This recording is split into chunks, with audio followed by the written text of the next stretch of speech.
Today's horror story is written by User Not Found. Being young only happens once to everyone. It is only natural to try and make the best out of it, the most interesting, the most fun, and sometimes the most thrilling. We were almost 18 when we found the abandoned factory. We never found out what it was used for, or even if it was a factory at all. All we knew was it was a big building where we had our privacy. More like privacy, because we just used to do random shit that our parents wouldn't approve of. We smoked a bunch, sometimes the good stuff, and from time to time someone would bring something more interesting. Most of the time, however, we were just drinking beer or whatever alcoholic beverages we could find. With that, we had the interesting and the fun, only missing the thrilling. Of course, we just had to do a test of courage, and whoever failed had to drink a shot or two. Boiling it down, a test of courage is just doing something that you're afraid of. Sometimes overcoming your fears is a good thing. For example, irrational fears. Like the fear of going outside, or the fear of long words. Of course, we just could have dared someone to touch a spider, but that was obviously not thrilling enough. Ironically, I would have taken a shot for that. No, instead we dared everyone with something else. Like I said, the factory was big. It was also tall. On what was probably the 7th floor, it was missing a few walls, only leaving some metal rods where those once stood. Fear isn't a challenge. Not always are you supposed to overcome it. We dared everyone to go to those rods, grab onto them, and swing a full circle, 7 times in a row. Half of that circle would be outside of the building, of course. The fear of heights might be considered an irrational fear, but the fear of falling, however, is quite rational. Thinking back now, what happened next isn't surprising at all. We were 7 at the beginning. We played rock, paper, scissors to decide the order. The first 3 actually tried losing to be first. I was one of them, as stupid as I was lucky. After everyone had their number, we started. To this day, I don't know why nobody took the shots instead. Some of us, like 1, 2, and 3, really wanted to do it, but number 4 really wasn't into it. I guess she just wanted to fit in. Although none of us would have teased anyone in a serious manner had they decided to take the shot instead. We were all good friends after all. Number 1 really went at it. We didn't time how long we took for the 7 circles, but he was definitely the fastest. I was number 2 and tried to be as fast as 1, but it was no surprise that nobody was able to beat 1 in a fight of fitness. After 3, it was 4's turn. She was always the smartest one of us, so obviously she wasn't thrilled to do it. As I've already said, we wouldn't have teased anyone had they not done it. However, we did encourage her. 1 even went so far as to swing 2 more times on the rod, showcasing how secure it was. Guess he was the luckiest of all. 4 took her time to position herself and started. 1 spin, 2 spin, 3 spins, 4 spins, 5 spins. Whenever someone falls in movies, it's shown in slow motion. It's actually the opposite.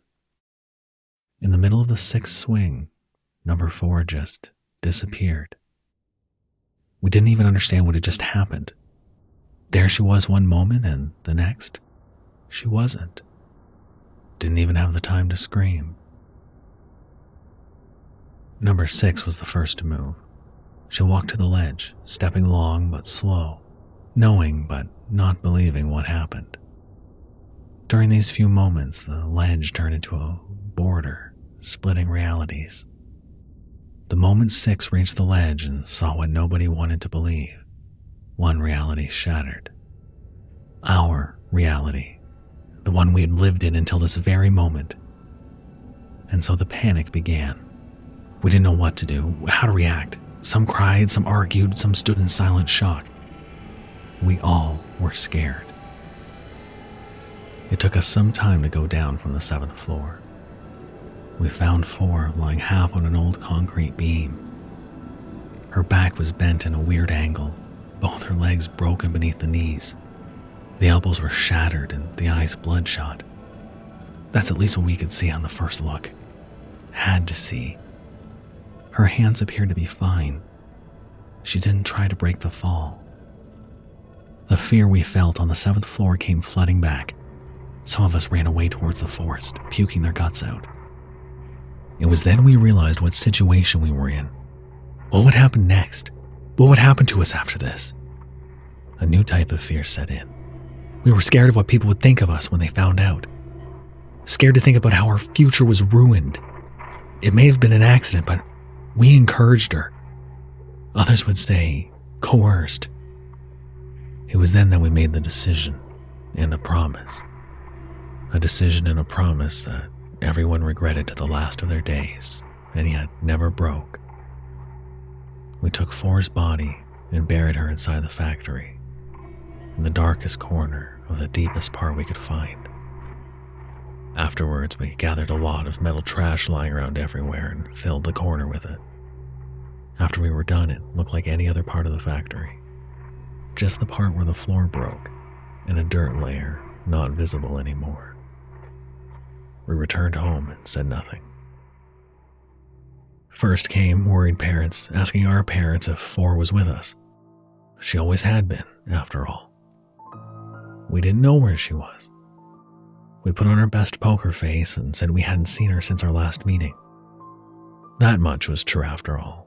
The lie was that she left with us. The parents were devastated. Four siblings worried and in denial. Everything's okay, she probably just needs some time for herself. That's what they said. And we just nodded in agreement, leaving them to their futile search. What good friends we were. Four was never found, and our future we tried to protect was gray. We never achieved anything. Our group disbanded, and not one of us ever found new friends. We never talked about what happened, never even acknowledged it, except in our dreams, haunting us for what we did, for our lazy excuses, trying to protect the future. All we tried to do was to excuse us from our fault. They wouldn't understand, we said. It was an accident. We didn't coerce for it. Would have been absolutely fine if she had taken the shot. All of that just a mountain of lies to absolve us of our fault. We made it seem as if we didn't need anyone's forgiveness, because we knew we wouldn't get it. We didn't deserve it.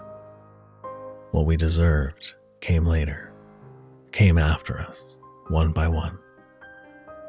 5 died in his flat and was found 3 months later. Missed rent payments, apparently. His funeral was short, only his father present. 3 was shoved in front of an incoming train. The culprit was never found. It was in the local news for about a day, and then nobody cared anymore. 6 just went missing. The police looked for her after her workplace tried to fire her for not showing up anymore. They haven't found her yet. 1 went through some of the worst after what happened. He gave himself more blame than anyone else. It destroyed him from the inside. He started drinking, even on the job, and eventually was almost unrecognizable. His ultimate demise was when he started with heroin. His 3rd shot was already golden. 7 jumped off a bridge during all of that. She didn't even make the news, so it took me a while to find out. That leaves only me on the last one. Everyone else is dead now. I'm almost done. Now I'm speaking to you directly. You know if I mean you. You never stopped. You are the only one who is still looking for 4. I don't know if you care for anything I've said till now, but believe this. We have always regretted. From that very day until we died. Somehow they all knew why I visited. They didn't fight, they didn't cry. They knew it was the right thing to do. The only way for justice. They almost seemed glad. We talked about the past, about our childhood, about our dreams when we were young. Everyone had said something else, but one thing stayed the same. They asked one thing of me. They asked me to tell you where to find 4. I believe Seven would have asked the same. I know you already found the factory, but you didn't find the deepest point. There's a staircase hidden beneath some roots. You'll probably have to cut your way through. After the staircase, take a left and you'll enter a room with a lot of scrap metal in the right corner. Under that metal, the floor is broken, and there you will find what you've been looking for. Lead her to the place where she can truly rest. That's all I ask of you. With that, I have to say goodbye. After all, there is still one more I have to take care of.